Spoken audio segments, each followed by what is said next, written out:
হরে কৃষ্ণ, জয় জগন্নাথ। আজকে আমি শসা আলু দিয়ে এইভাবে লম্বা লম্বা করে কেটে একটু মাখা মাখা বানাবো, তো ভাবছি আপনাদের সাথে শেয়ার করি। তো আমি এখানে কড়াইতে অল্প তেল গরম করে তারপরে ওটাতে জিরে, আদা আর কাঁচা লঙ্কা ফোড়ন দিয়ে দিয়েছি। তারপর শসা আর আলুগুলোকে এভাবে দিয়ে দিব, দিয়ে এখানে একটু নুন দিয়ে দিব। নুন দিয়ে তারপর এটাকে একটু ভালো করে মিশিয়ে নিব, একটু ভালো করে লাড়াচাড়া করে নেব। নেওয়ার পর একটু এটাকে ঢাকা দিয়ে দেব, একদম একটু স্টিমটা একদম লো ফ্লেমে রেখে তারপরে একটু এটাকে একটু সিদ্ধ হতে দেব। এই সবজিটা দেখতে একদম সিম্পল হয়, কিন্তু খেতে ভালোই হয়, বেশি তেল মশলা ছাড়া। তারপর একটু কিছুক্ষণ পর 5 মিনিট পর এটাকে উঠিয়ে নিয়ে, ঢাকনাটা উঠিয়ে নিয়ে এখানে আমি একটু হলুদ গুঁড়ো, একটু সামান্য পরিমাণে জিরের গুঁড়ো এবং একটু সামান্য পরিমাণে ধনের গুঁড়ো দিয়ে দিব।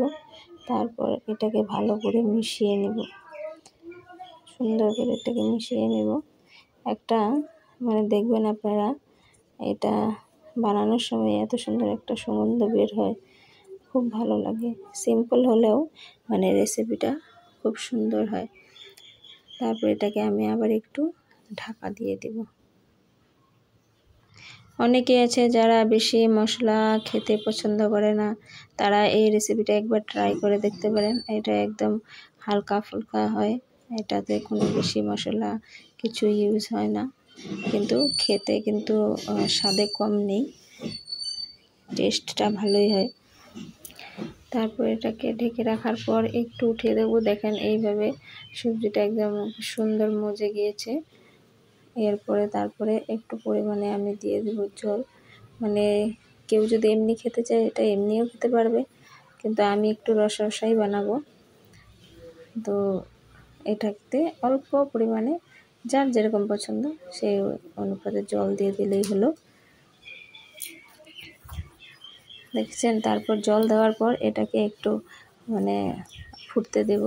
ফুটলে তারপর নামিয়ে ফেলবো, বাস ভগবানকে ভোগ লাগাবো। দেখেন রসাটা এইভাবে ফুটে উঠেছে, দেখেন হয়ে গিয়েছে, দেখতেও খুব সুন্দর লাগছে। তারপর এটাকে আমি ভগবানের জন্য বের করে নেব। এইভাবে ভগবানকে ভোগ নিবেদন করতে পারেন, যাদের বেশি মশলা এগুলা পছন্দ হয় না। তো আমরা এইভাবে সিম্পলভাবেও বানাতে পারি। সিম্পলভাবে বানালেও এটা খুব সুস্বাদু হয়। আপনারা সবাই একবার ট্রাই করে দেখতে পারেন। জয় জগন্নাথ।